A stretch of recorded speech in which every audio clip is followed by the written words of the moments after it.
Hi guys! So, ayun na. Nandito ako sa room ni Ate Janet, yung tutulugan dati. And this is the day that the Lord has made. Charot! Hindi. Ito yung last day ko dito sa bahay na to. And ito na nga, flight ko na. And ayun na nga. Naiiyak ako, pero ayoko umiyak. Sayang yung makeup ko. And guys, samahan niyo ako sa aking journey. Sa aking way back home journey 2025. Let's go! Ngayong araw na nga yung alis ko pauwi ng Pilipinas. Pero mag-stop over muna ako sa Riyadh. Sobrang bigat nga sa loob na iiwanan ko na tong pamilyang to, itong mga amo na to, at itong bahay na to. Dahil nga sobrang napamahal na to sa akin, almost 3 years na nga, and wala talaga akong naging problema dito sa mga tao at sa bahay. Ako lang yung problema. Chares!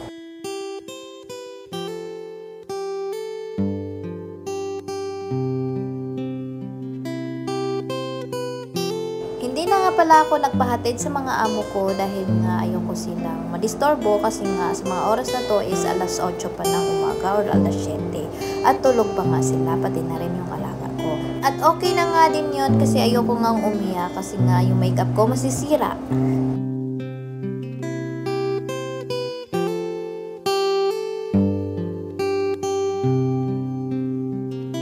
At ayan na nga, dito nga pala ako nagpahatid kay Kuya Kabling, Angel Kabling. 6 years ko na nga to siyang driver, no, mula umpisa hanggang ngayon. Siya talaga yung pinakauna-una kong driver.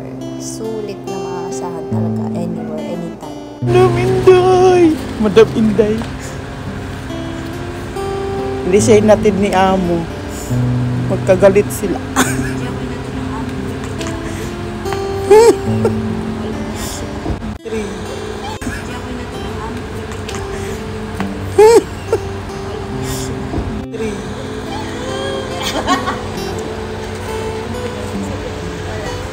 Sa biyahe!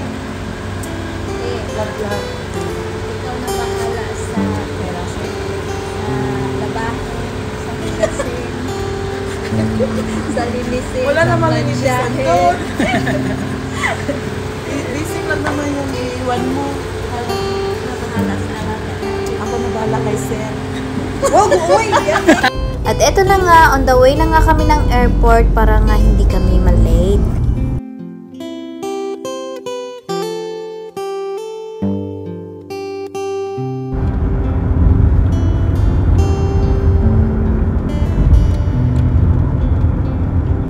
Pagdating nga namin sa airport, naisipan nga namin na itimbang muna yung mga dala-dala ko na mga bagahe. Baka kasi sumobra o di kaya kumulang.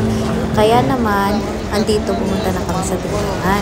Tama nga pala yung suggestion ko niya na siya aalis hanggang matapos akong magtimbang para pag may sumobra is madala niya doon sa pagkain. Etong isang bag is okay naman, 23 naman. Pero dito ako nahirapan sa extra large ko na bag. Kasi sumobra siya ng halos 3 kilo. Kaya naman, kesa magbayad ako, pinagtatanggal ko yung mga hindi ko naman kakailanganin sa Pilipinas. Kagaya na lang netong pinagdadala ko mga papel, mga resibo, at kung ano-ano pang mga gamit ko sa bahay. Ayan nga, sobrang dami. Kinilo ko nga muna para malaman ko kung 3 kilo na ba talaga siya. Nakatanggal na din pala ako ng pants and shoes para saktong 3 kilo talaga. Naghahanap kami ng zone 1.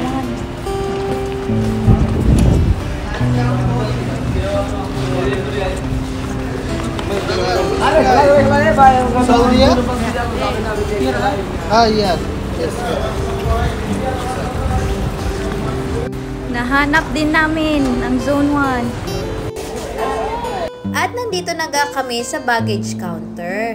And yun na nga, sumobra kaya yung hand carry ko ng 0.7 kilo. Ang dapat kasi is 8 kilo lamang. Pero okay lang naman kahit sumobra ng 0.5 or 0.7, wala namang problema. Tinatanggap naman nila.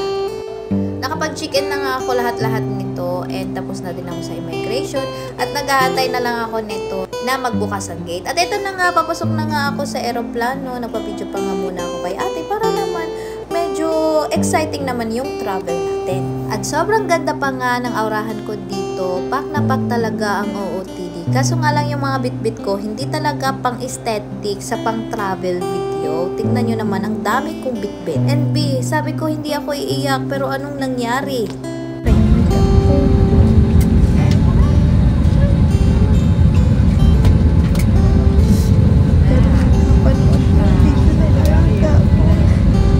Si ate mong OA. Gusto ko nga sanang mag-edit kaso nga lang, nung nakita ko yung mga video ng alaga ko, sobra na akong umiiyak talaga. Hindi ko na mapigilan yung luha ko. Kasi ba naman, sobrang miss na miss ko na yung alaga ko. Ngayon nga lang kami magkakalayo ng ganito for the almost 3 years na magkakasama kasi sobrang sweet talaga namin sa isa't isa. At tinuring ko na talaga yung anak. Sa buong buhay ko, sobrang minahal ko yon ng sobra.